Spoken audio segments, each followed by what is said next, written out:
Hello, and welcome to this episode 9 of ACE Parenting Together Authentic, Connected, and Empathic. I'm Bob Axaraje, and I'm here with my co host, Melissa LaPlante. We'll bring you fresh perspectives and ideas about best parenting practices, along with time tested communication skills to use in real life situations to help you and your children be your authentic selves, build empathic connections, and thrive in your relationships. And today we are going to talk about how to talk so children listen, or sometimes we say getting your children to listen. Yep. So this is a big issue for many parents because lots of times we think, it certainly feels to me that I'm talking and nobody's listening. So how Yes. should we go about talking so that children actually hear us out? Um, And so we're going to talk about a little bit of the general philosophies that we can approach these situations with, and also go through some real life examples as usual. hmm What do you think, Melissa? Yep. Love this topic. Love this topic. At least you don't realize that you're doing it. It makes so much sense when you read about it, learn about it, and see it happening. But it's something I still to this day catch myself, doing, not successfully communicating with my kids because I'm going about it the wrong way, which we will talk about.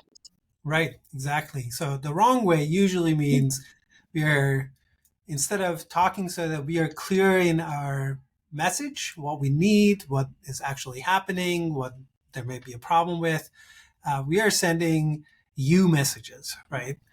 Yep. We're sort of putting a lot of the focus of the message instead on the other person.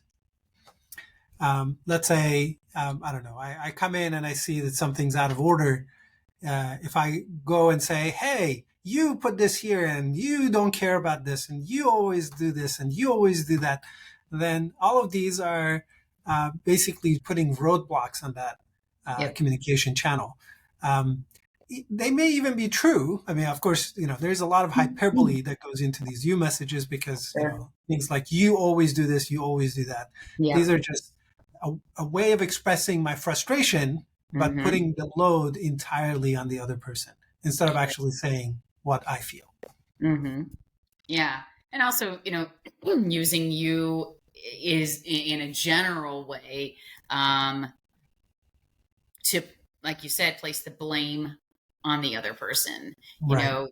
That same situation where there's stuff all over the kitchen table and the floor, and your instinct is to come at them with, why do you always leave your things on the kitchen table, or why do you leave your stuff on the floor?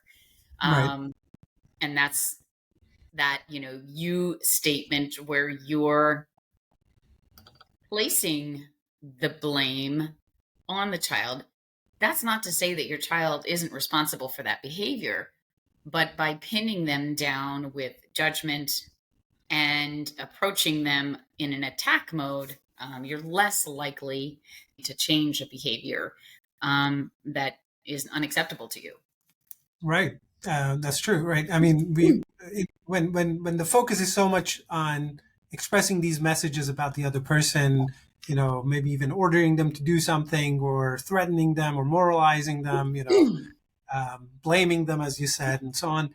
And we actually lots of times end up not even expressing what the problem is. What is Exactly. it that we're having a problem with? And Right.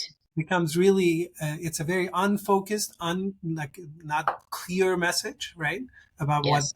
what is happening. hmm Um, And I feel too that, when you use an I statement, the mhm. letter I, an I Yes. message versus the you message, the thing is that when you reflect your feelings and how something they're doing or saying is impacting you, Hmm. you can't argue that, right? Exactly. And that's what you want to happen. You're not bringing this up to create an argument. They can't take away your feelings about a certain behavior or something they said. So when you come at them with, hey,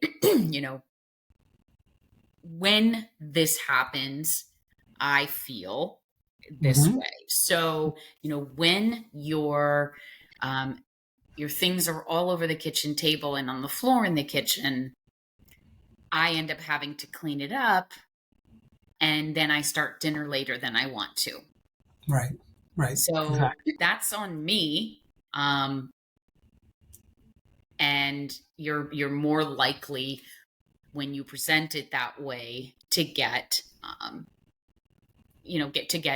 what's the word I'm looking for, to get, I don't want to use the word compliance, but to have your child listen to you Listen. and realize, say, hey, I didn't realize it was affecting mom that way. That's right. So yeah. Exactly. Like, yeah, I really like, I mean, the way that you express that, it expresses what is happening, the facts of the matter, or Yep. your things are on the table or on the kitchen floor. That doesn't have any, it's an expression of what the other person has done, but it doesn't have any blaming, shaming, or moralizing. It's just a fact, right? Yep. When your things are on the kitchen floor, I end up doing this cleaning, which is a concrete impact on you, right? Mm-hmm. Before I can start cooking, and I feel frustrated or Mm-hmm. whatever. And Sure. that expresses your feelings, that expresses the, and the focus is on expressing whatever it is and disclosing whatever it is that I feel and how I am impacted. And because the focus is now shifted from, you know, putting all this, the arrow of the message on the other person, Yeah. instead on disclosing what is inside me, Mm-hmm. avoid all of those roadblocks. I avoid, moralizing and so on, Yep. and end up expressing myself. Now, indeed, you're right. I mean, it's much harder to argue with this, right? I mean, Yeah. yes, when you don't clean up your stuff, then I end up being delayed in preparing or doing what I want to do. Right. So it's very hard to argue with that, right? It's a direct impact. Yeah. But there may be sometimes that there is resistance, right? I mean, for Yeah. whatever reason, the other, I don't know what exactly is going on with my child at every single moment, right? That they have their own internal lives, and they might have, they might be under some pressure. Who knows what? There may be some resistance. So what should Sure. we do then? If I come in and say what you just said, and they say, "Oh yeah, but that's not a big deal," or you always make a big deal out of Mm. it, something like that, then what would you say to that? So, when you're met with resistance when you're confronting your child using an I message, your your purpose in sending that I message is because you need to, you have a problem, right, Yes. with a particular behavior or a particular something that child said. And also, even though you're not attacking in that I message, you're, it's still, the child is recognizing that Hmm. they've done something, and I don't want to say wrong, but they've done something to impact somebody else. Yeah. And so they may feel the emotional stress from being confronted. And Hmm. so that may be the resistance you're seeing. And so if you're met with that kind of resistance, you have to sort of shift gears to figure out, okay, well, what else is going on? I mean, my gosh, Babek, what if that was my kid? And finally, in listening and active listening and trying to get through it, I realize my kid hasn't been feeling well this Yeah. afternoon.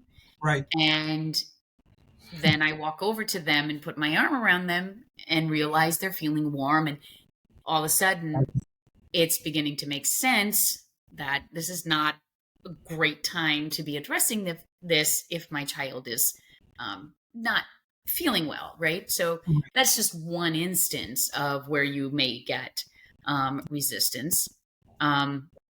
But Yeah. when That's right. when you're right, when you're met with that, you have to sort of what we call, shift gears and back away from confronting them and allow them to express themselves so you can sort of peel that onion and get to um, the core of the problem and why a behavior is taking place. Right, right. Yeah, I really like the way that you express that, because this is a communication, right? So it's two ways. It's not just my right to express myself, which, I have a right to express myself, but also my child does. So there may be something going on with them, or maybe I'm wrong about something. We always allow for being wrong. So Sure. maybe I have missed something. And in this case that you were expressing, this example or this situation, yes, there may indeed be something that is even more important. If the child is not feeling well, by allowing them to express themselves and stepping back and listening to them, actively listening to them to understand what they are going through, then we can, advance in that communication. So it's a two-way communication. And so when they express themselves, then, I can listen to them. And if, there's still, I still feel like it's, it's okay to go forward with my iMessage. I can then go back to sending my iMessage, maybe rephrase it in the light of what they have said. So this can go on. It's like a little bit of a, dialogue that needs to happen for me to express myself, and then for me to also listen to them and allow them to express themselves. And lots of times this just cools down the emotions, right? So, and then you can find a way forward. Sure. Sometimes they may decide, I was going to do that, but I forgot. I got too busy. I'm going to do that now, or maybe I'll do it later, or whatever it is that will satisfy everybody's needs. Right. Yeah. Yeah. So, right. So we have iMessages. So this, I also like the fact that you mentioned whose problem it is, right? So this is very important, because usually when I am going to send an iMessage, instead of these you messages that put the blame on the other person and so on, that's when I am having a problem, right? So something has happened that is impacting me, and I can express my feelings and state the facts, express my feelings and what my problem really is. And then if there's resistance, we can gear shift to active listening and allow the other person to express themselves and move forward that way. So this also models really listening for kids, right? So lots of times when I express myself, maybe we're not used to this way of communicating. Maybe my kid is not, doesn't even know how to listen to somebody else, right? But with me stepping back and listening, they can also see that, and how that is done, right? So to listen to somebody else and take into account their feelings. And giving them, by modeling and, demonstrating the ability to communicate your needs as a parent in using an iMessage. I feel this way when this happens. When you're using that message to the child and then reacting to how they're emotionally flooding, and doing this, sort of a delicate dance of communication. And the more authentic you are and the more you use those authentic strategies and really allow the child to work through it with you, you're more likely going to have a stronger connection with your child, and you're less likely to see that behavior return. That's right. Or continue. That's right. And that with that stronger connection, there is always a lot more motivation to help each other, and if I see that I'm impacting, another person in a negative way, if we have a strong connection, then I'm much more likely to do something about it, right? So, I can't think of an instance where I have, like, say, this strong friendship with somebody, and I see that I'm sort of hurting my friend in some way, Hmm. not that I meant to, but as a result of something. Then Sure. I'm pretty sure I will do anything to avoid that, right? So the Absolutely. same thing, and even more than that, happens to the relationship. Is true about the relationship between the children and parents. Children really don't want to hurt parents, right? If No, anything, they they want to please their parents all the that's time. right. So maybe we'll do some examples. We've talked about this example of, from a different perspective a little bit Sure. before, when say a young child, maybe a 4-year-old, doesn't want to leave the playground. I'm sure we've been in these situations. And Yep. many parents I hear, that's and playground may be just an example, but there's lots of situations where a kid is doing something, they're having a lot of fun, and the parents have sort of a different agenda or a different thing that they need to do, and they come in and say, "Okay, let's go," and Yeah. the child doesn't want to stop. So Hmm. how do you how do you approach that? Yeah. Yeah. So, those are really difficult situations when you recognize that your child is having fun. And it's very difficult with that, sort of 2 to 4, 5-year-old age Hmm. group because they don't have a concept of time. Hmm. So even if you were to say to them, okay, in 5 minutes, we're going to go. Well, they have no idea what that concept is. You can certainly use a visual timer on your phone or make an alarm sound or whatever it is. But the fact of the matter is, when they don't want to go and then they begin to behave differently in order to meet their need of wanting to stay. That's Hmm. where, as the parent, you really, as hard as it is, because you need to get to where you need to go, you mom needs to get home because so and so is going to be at the house to meet with us this afternoon, and so I have to be home by 3:30. But again, that's not meaningful to the child. Right. So thinking ahead, which is a lot of what we talk about with PET, Hmm. kind of planning ahead before you go, you know, That's giving right. them a very simple message of how the schedule is going to go. I am so excited to be going to the playground with you, just you and I. We haven't done this in a while. I can't wait. Cannot wait. We're going to have an entire hour. Again, that Hmm. doesn't mean anything to them, but I just want to tell you and I want to remind you, and I'll help you remember that, you know, Aunt Susie's going to be coming over to the house to meet with Dad and I. And so I have to be home by that time. Otherwise, Aunt Susie will worry and nobody's there to be with her.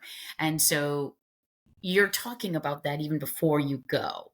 That's right. And then when you're in that moment, before you can start to verbally say, we have time for one more game of Right. hide and seek, or, one more time on the swing, or, Hmm. 10 more pushes on the swing. Which do you want? So expressing that it is going to be time to leave now. And I'm giving you a choice of how do you want to end this, right? And trying to make it the transition into getting into the car and ending the fun with as little tantruming and commotion as possible. Right. Yeah. So that planning is really important. I agree, and that's you know uh, part of also when we say children, 2-year-old, 3-year-old doesn't have a concept of time. That's how they form a concept of time, and how things kind of happen one after the other, what is the timeline of the day is, and so on. Yeah. I frankly, I don't sometimes have a concept of time. If I'm doing something that I really am enjoying, and I'm having fun doing it, I suddenly look up and say, "Oh, wow, it's like been 2 hours, right? Right Right. now, I have to go and do something else." But so that's how we situate ourselves in time and space, right? And so Yeah. I agree that lead up and that planning and talking ahead and exactly actually talking about how Mhm. you're going to leave the playground, maybe you recognize that this is a fun thing, and if it's coming to an end, it's not going to be necessarily pleasant, and maybe lining up something else that the child likes, all of those Exactly. planning. And in that moment, if the child still is unhappy, I think this gear shifting that we talk about is really important, right? To recognize their feelings and listen to them. And as you said, really authentically. This is not about like manipulating or trying to get them to do something or something else, like according to my wishes. It's just, spending the minute or whatever it is that they are expressing their feeling to hear that. That's Right? right. That's really important because Yeah. once they are heard, lots of times they might realize, okay, well, okay, now I'm feeling okay. Let's go. Yeah. And that happens often because they understand your need too. And Exactly. if you have used this I messages to express that, then they will Yeah. respond. Right. And had you, if I mean, this is all, again, remember, in a perfect world, you might not have the opportunity to prep them. Sure. And, you may be in a rush, but without using those strategies, you're more likely to see pushback, screaming and tantruming and Right. all of those typical, 2 to 4, 5-year-old behaviors. Right. I just had something jump in my head. I can't remember where I heard this. It was probably in maybe even one of my continuing education courses, but one way to reference time with kids at that age is an episode of their favorite show. So Yeah. we get to be at the park for 2 shows of Curious George or Right. 2 shows of Peppa Pig, right? Yes. And that to them is meaningful because Yes. they're like, wow, that's a really long, that's a really long Right. time, right? And It's referencing that with, and that is an hour so that they can start to exactly. with an Yep. hour. That's right. Yeah. Yeah. That's right. Yeah, I really like that. That's right. Yeah, I do too. Yeah. And it's right. I mean, if it's you're rushed, if you haven't really planned, but these are not things that happen. They're not one-offs, right? So you don't go to the park just once. You're Exactly. probably going there on a weekly basis, or maybe even multiple times a week. So Yeah. it's if this time didn't work, it's okay. We come back Yeah. and plan for the next time and Yeah. do that better. Yeah. There was another example, I think, a teenager, for example, this is, we have multiple teenagers at home. So this Yes, happens. and me too. This happens a lot. Yeah. So a teenager, for example, they come and use the kitchen and they leave the food they took out of the pantry out and, leave the dishes dirty in the sink. And so I come and I want to do something in the kitchen or cook, and then I'm left with all this. So Yeah. how should I go about expressing my problem here?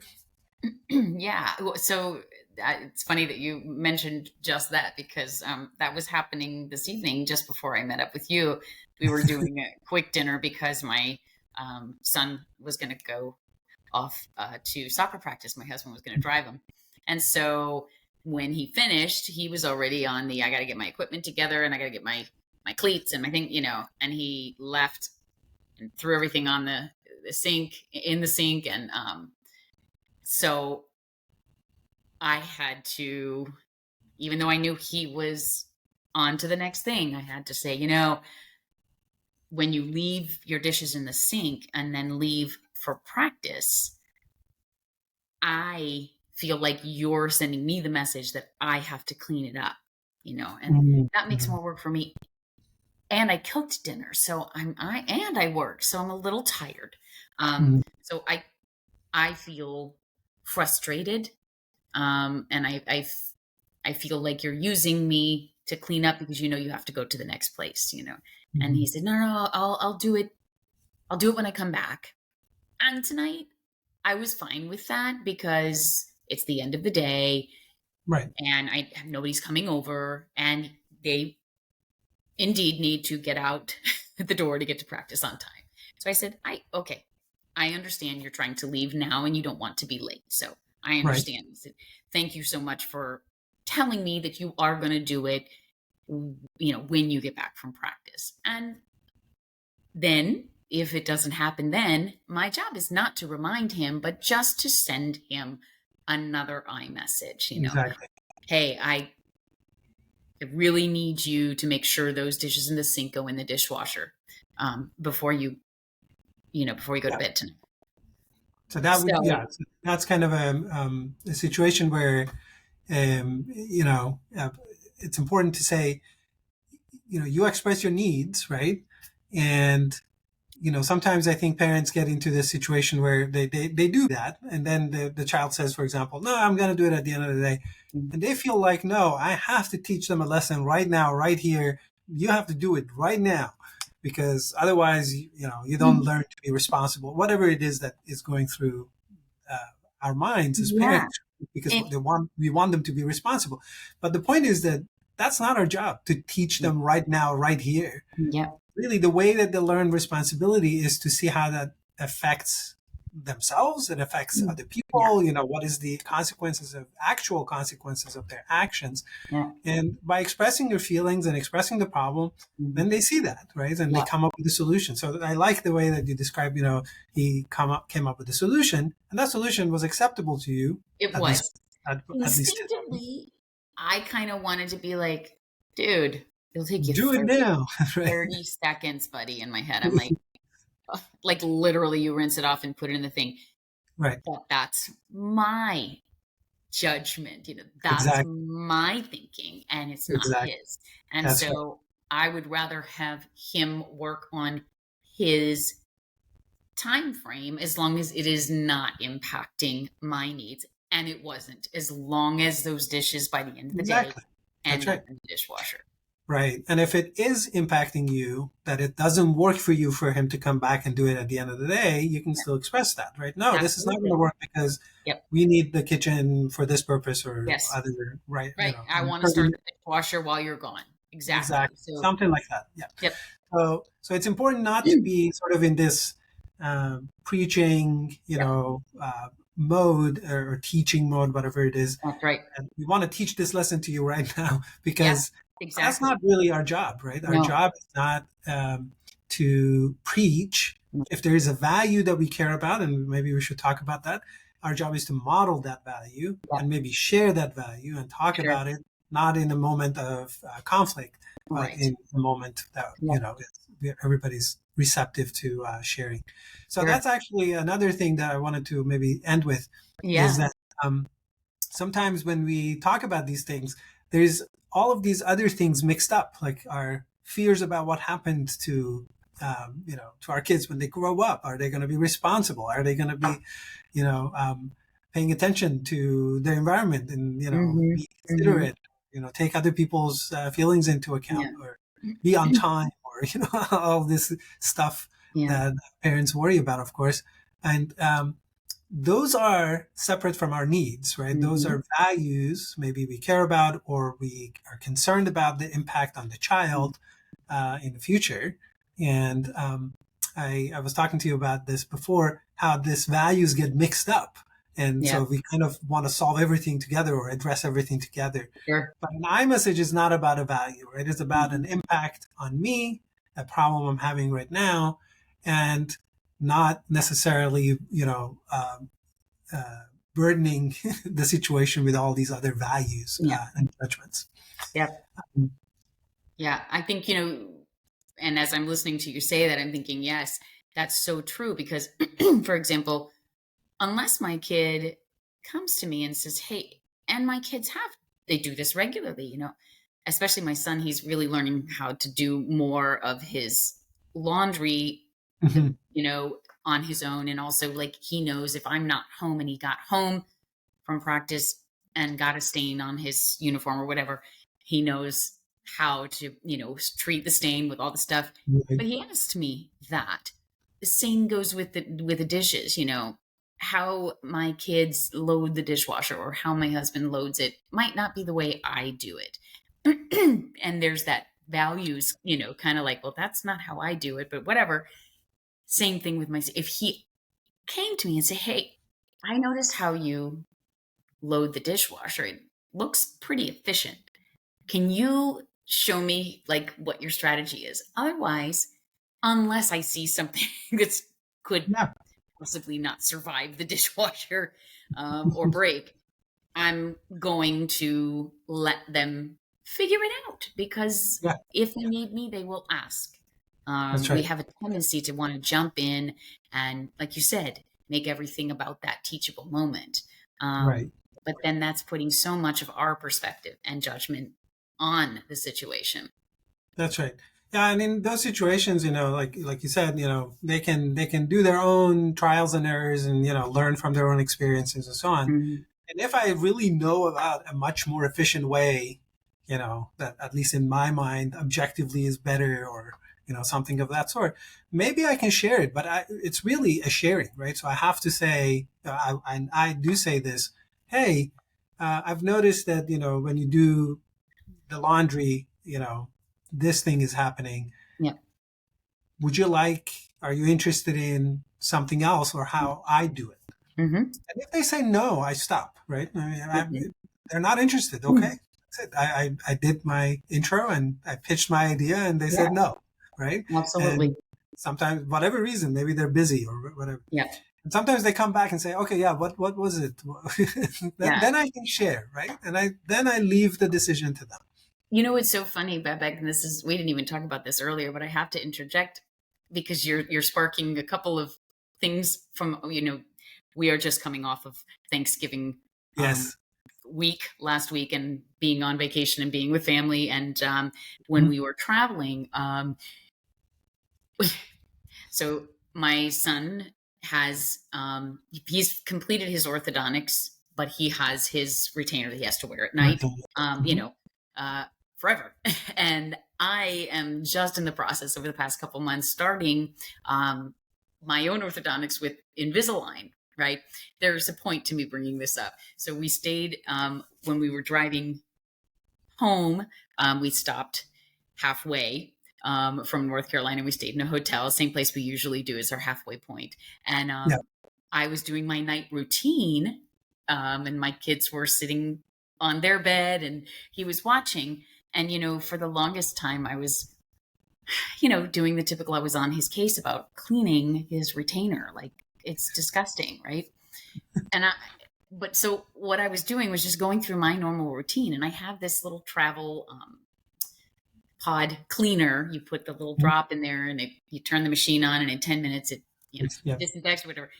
And so it wasn't right away, but he watched me go through the night routine, and then all four of us were kind of crashed on the bed watching a show together. And he was like, hey mom, does that thing, would that thing that beeps, your cleaner, would that do the same thing with the retainer? I was like, actually it would. It's for all types of appliances. And he was like, Yeah. should I try it? Can I try yours? And I said, absolutely. I'm happy to get you one. If literally, I said, you watched me, you drop the thing in, you throw the retainer in there, you push a button, and in 10 minutes it beeps and says it's clean. So it was so much more impactful for her, because I had mentioned it to him a couple of times, for him to see it without me saying, see, buddy, see what it.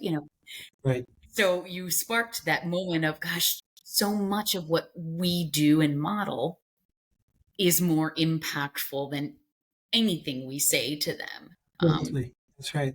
And that Especially, gives you a lot more credibility, when I have in the past and sometimes still now, I feel like passionately about something and I'm like trying to get them to do it a certain way, or, even just in, thinking about problems in life or whatever. Um, that push actually damages my credibility, right? Because it is pushing and it doesn't feel good to be pushed. And yep, when you don't feel good, you're not going to feel like this person is doing you a favor by pushing, right? And so that's that right. damages my credibility to actually share a better idea or better practice. But when I'm Absolutely. not doing that, and I'm just like doing, as you said, like basically modeling the behavior or the value or a better way of doing something, then you have the credibility for them to take it on as well. That's right. That's right. Yeah. It's such a delicate balance. And I keep going back to that word, a dance, with Yes, it is. communication. That's right. But it is, when done using these strategies, it's a very powerful dance, and it can impact so positively That's the right. bond and the connection you have with your Yeah. kids. And a very beautiful dance. It really is. Yeah. It takes us, and it takes the stress out. You don't And I'm have not to. really that good of a dancer. So I'm not sure why I keep bringing up that metaphor. But anyway, Well, I've just started dancing actually, so it's actually a very interesting and an appropriate metaphor. okay, see, this is awesome. It's I just would love to be one of those ballroom dancers that looks, yeah, super graceful across the floor. yeah. You I should try. love to dance. It's really good. It's really good. I will see, and then I can use that metaphor even more My wife successfully. started, and I'm really enjoying it. Yeah. Yeah. All right, that's a good place to stop, I think. And so, thank you for listening to Ace Parenting Together: Authentic, Connected, and Empathic. We're working to bring you content on best parenting practices that's worth your time and adds not to the noise, but to the signal. Let us know what you want to hear on this podcast. All questions about parenting and thinking through your real life situations are welcome. See you next time.